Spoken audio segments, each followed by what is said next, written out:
Dando continuidade à nossa série sobre a história do nacionalismo brasileiro, hoje vamos conhecer a Ação Integralista Brasileira, particularmente um recorte histórico sobre sua fundação, como a biografia de seu idealizador impactou a formulação do movimento, as influências ideológicas do período e o contexto social e político que propiciaram seu surgimento e consolidação como um dos maiores grupos políticos da história do Brasil. Passando rapidinho para pedir aquelas questões básicas. Os vídeos dessa série dão um trabalhão, então deixa aí o gostei, se inscreve no canal, manda esse vídeo para aquele grupo de amigos no Telegram, no Discord, joga no X. E lógico, lembro vocês dos benefícios exclusivos do clube de membros do canal, com aulas expandidas sobre cada vídeo dessa série sobre o nacionalismo brasileiro. Esse vídeo aqui terá uma aula expandida sobre como a Ação Integralista se estruturou e sua doutrina. Lá no Clube de Membros também tem o Clube do Livro, onde nos encontramos todas as terças-feiras às 19h30 para debater uma leitura proposta. Na próxima terça iremos iniciar a leitura de Populações Meridionais do Brasil, de Oliveira Viana. Fica a dica, né? Não perde a oportunidade de iniciar uma leitura do zero. Vamos lá, bora pro Clube do Livro. E lógico, se quiser fazer uma colaboração avulsa, a chave Pix está na descrição do vídeo. Sem mais delongas, bora!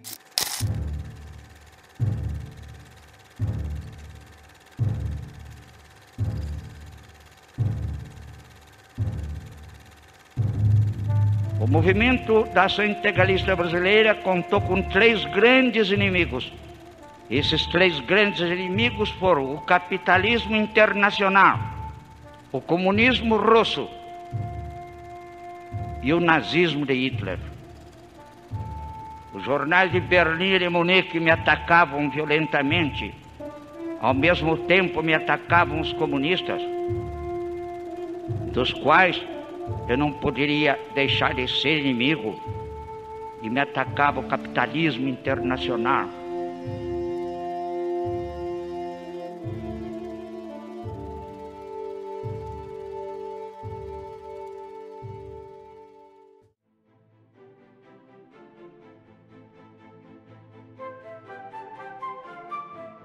Plínio Salgado, nascido em 1895 em uma pacata cidade na Serra da Mantiqueira, em São Bento do Sapucaí, filho de um coronel e uma professora, desde logo se mostrando uma criança aplicada aos estudos e, na mocidade, interessado pelas artes e pela filosofia. Sua primeira agremiação política foi o Nanico Partido Municipalista, uma organização mais idealista do que prática, com esparsas representações no Vale do Paraíba. Escreveria a jornais regionais a partir de seus 20 anos, no seu Correio de Sapucaí.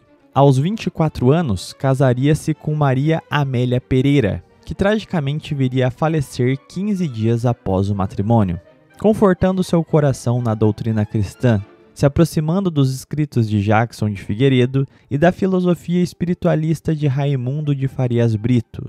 Por seu trabalho no Correio de Sapucaí, ganharia renome estadual, sendo convidado a escrever para o Correio Paulistano, jornal oficial do Partido Republicano Paulista, periódico em que ascenderia à posição de redator e se aproximaria de Menotti Del Picchia, poeta e escritor do mesmo jornal. Por esse contato, timidamente participaria da Semana da Arte Moderna, em 1922, conformando seu ideal de nacionalidade com a publicação de seu primeiro romance, O Estrangeiro, de 1926. Juntando-se a Menotti Del Picchia, Cassiano Ricardo e Cândido Mota Filho para a organização do Movimento Verde Amarelo, uma ala nacionalista do modernismo.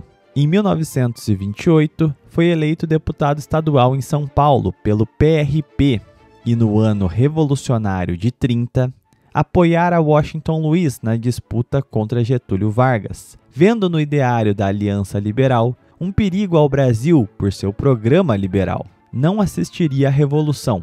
Partiria em viagem à Itália em 26 de abril de 1930. Sua impressão do regime fascista em face da desordem da República Velha era clara. Estou hoje convencido de que o Brasil não pode continuar a viver na comédia democrática. Aí eu já era um descrente em relação ao sufrágio.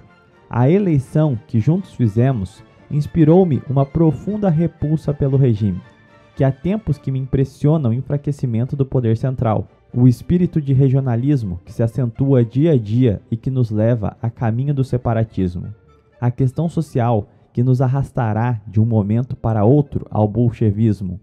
O Império legou à República um país unido, homogêneo. A República, com mais 20 ou 30 anos, terá completado a sua obra de dissociação. Retornava em 4 de outubro, um dia após o início da Revolução, defendendo Washington Luiz no Correio Paulistano. Acreditava se tratar de uma revolução de arcabouço liberal. Com a vitória dos revolucionários, gradualmente mudava de posição. A considerava a revolução incompleta, mas que ao menos poupava o trabalho de varrer o arranjo político das oligarquias regionais. Sua posição sobre o governo provisório irá titubear por vezes, mas será permanente a noção de que faltara em outubro de 30 o espiritualismo necessário para superar o estágio de indefinição. Em 1931 era organizada a Legião Revolucionária, uma ala que reunia revoltosos de 30 que acreditavam que a revolução se acomodava. Entre seus membros se encontravam históricos tenentistas, como Miguel Costa, que dava nome à coluna Miguel Costa Prestes, e também o tenentista João Alberto, tenentes que haviam participado de levantes militares anteriores. Plínio se juntava a eles com o fim de buscar um líder para concretizar o real objetivo da revolução, que, não podendo ser liberal, teria de tomar um rumo socialista ou nacionalista, com Plínio redigindo o Manifesto de 1931, conclamando o rumo nacionalista da Revolução, já tendo diversas similaridades com o Manifesto Integralista de 32. Focaria seus esforços para a fundação de um jornal de orientação nacionalista radical, fundando junto de Santiago Dantas e Augusto de Frederico Smith o jornal A Razão, fixando nele as bases ideológicas do integralismo.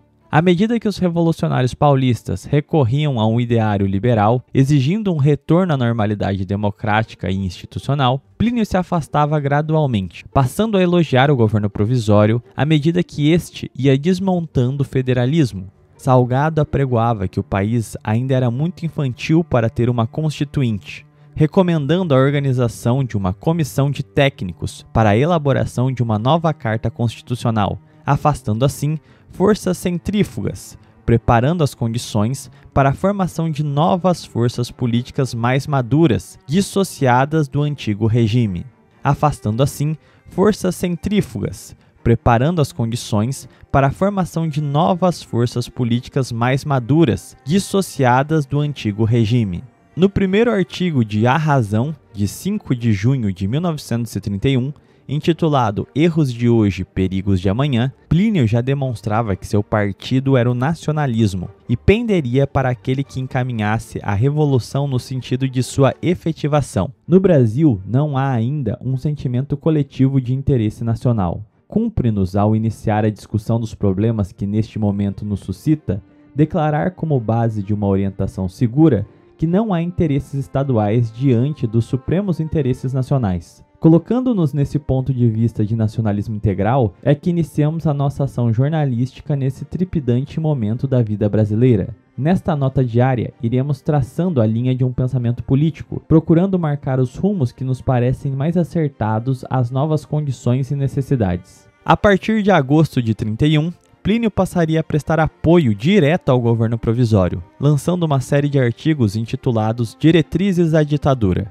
propondo um cronograma de ações de forma a evitar a reorganização das velhas forças políticas, apontando o apoio do povo à ditadura, recomendando a organização de um partido nacional único e de uma cúpula de técnicos que ajudassem o presidente a transformar o Estado Nacional. O jornal A Razão seria um instrumento de difusão das ideias de Plínio, atraindo diversos intelectuais em torno de suas colunas, servindo tanto para delimitar o ideal integralista em meio ao período de definição revolucionária, como assentando consensos em torno desses satélites intelectuais que orbitavam entre os artigos do jornal. Alceu Amoroso Lima, liderança dos movimentos católicos de então, havia se aproximado de Plínio e escrevia artigos para A Razão, publicando em outubro de 31 uma coluna relatando a expansão veloz de um movimento católico sindicalista no Nordeste, servindo de exemplo de organização da classe trabalhadora em oposição ao socialismo e ao capitalismo. Era a Legião Cearense do Trabalho, liderada pelo tenente Severino Sombra, que em uma rápida difusão planejava sua estrutura a nível nacional, com Salgado trocando cartas com a liderança, já ensaiando projetos maiores. No início de 1932, Severino Sombra vai a São Paulo estabelecer contatos para a Organização Nacional da Legião, que se tornaria a Legião Brasileira do Trabalho. Na capital paulista, se reúne com Plínio, que o adverte sobre a importância do desenho de uma sólida doutrina para evitar divisões internas do movimento. Plínio planejava estruturar uma nova fundação voltada a intelectuais, para que a partir dela pudesse formular as estruturas de uma instituição política. Em fevereiro daquele ano, foi fundada a SEP, Sociedade de Estudos Políticos, reunindo intelectuais e universitários para discussão e exposição de estudos relativos à geopolítica, história, teologia, filosofia e nacionalismo. Reunia seus contatos principalmente dos estados do Rio e de São Paulo, angariando apoio da juventude antiliberal da Faculdade de Direito, entre o laicato católico, principalmente dos centros de estudos anexos às congregações marianas, da Ação Imperial Patrianovista Brasileira e do Centro Dom Vital.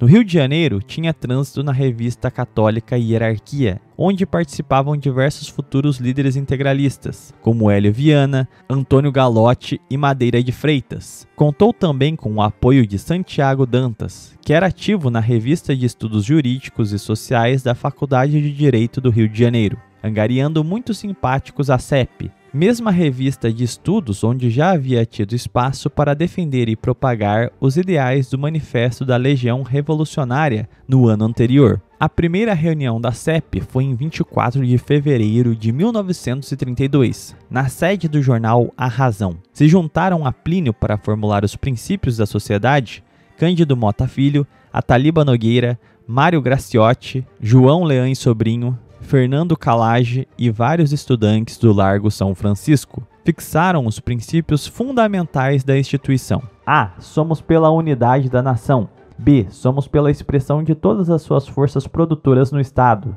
C. Somos pela implantação do princípio de autoridade, desde que ele traduza forças reais e diretas dos agentes da produção material e intelectual. C. Da expressão moral do nosso povo. D.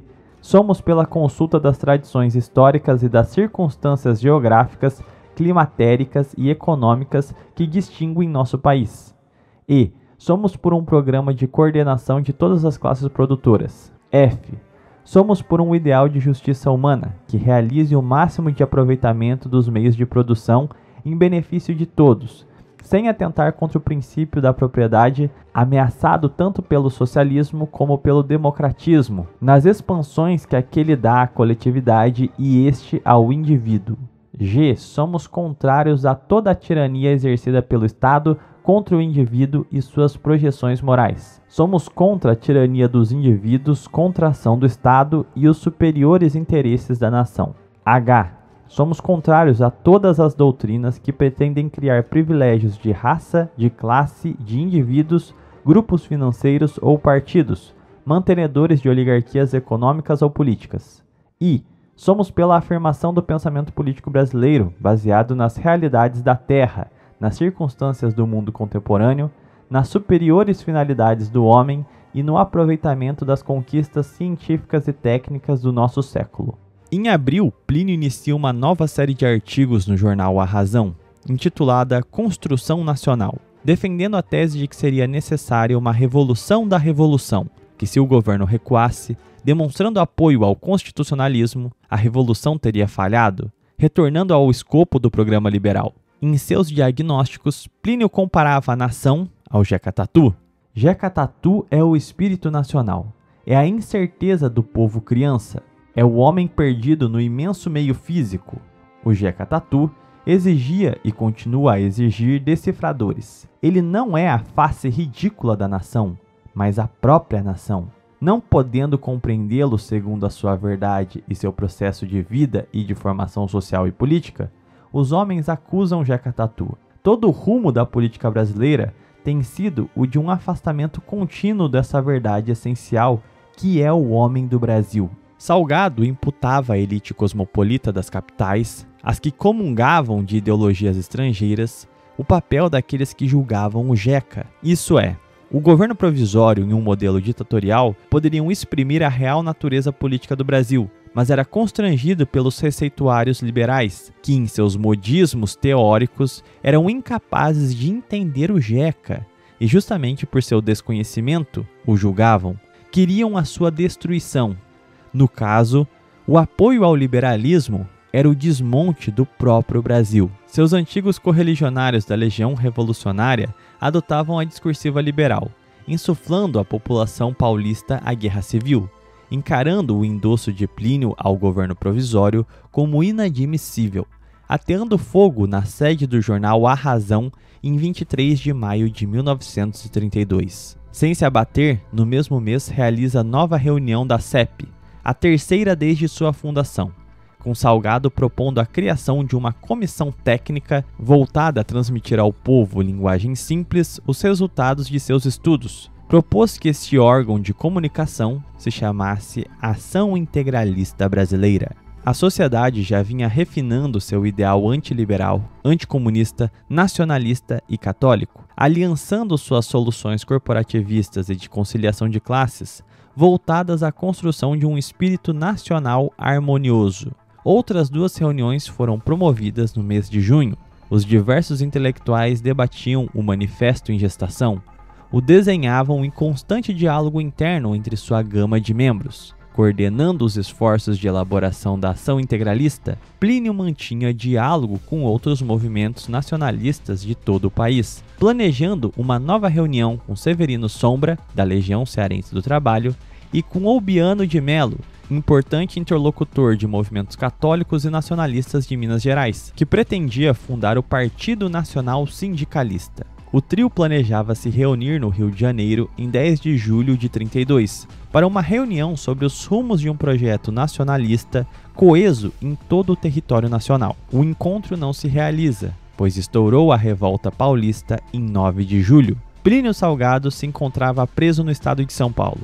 Severino Sombra se juntaria aos demais tenentes no Levante, sendo posteriormente exilado com a derrota paulista. Passadas as agitações do conflito, em outubro vinha a público o manifesto que marcaria o nascimento da Ação Integralista Brasileira, o Manifesto de Outubro.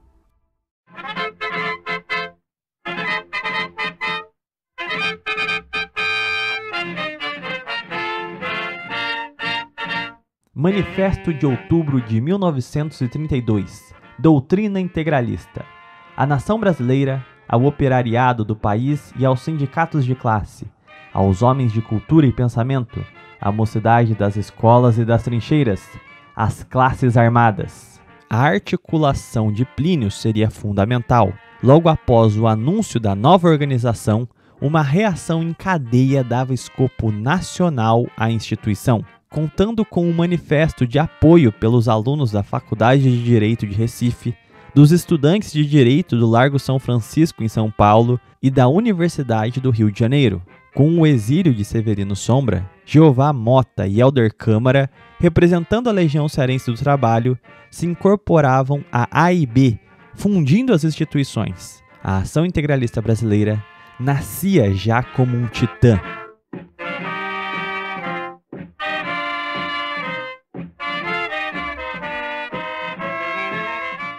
E aí, tá gostando da nossa série até aqui? Daremos continuidade nas próximas semanas, mas lembrando que temos uma aula exclusiva no Clube de Membros, se aprofundando sobre o desenvolvimento institucional da Ação Integralista Brasileira e também o seu ideário, sua doutrina. Então, se quiser mais conteúdo agora, já não aguenta mais esperar pelo próximo vídeo, aí R$3 você já tem acesso ao Clube de Membros, me ajuda bastante e tem conteúdo exclusivo para matar a sua sede de nacionalismo. Enfim, eu vou ficando por aqui, até um próximo vídeo live, tchau, tchau!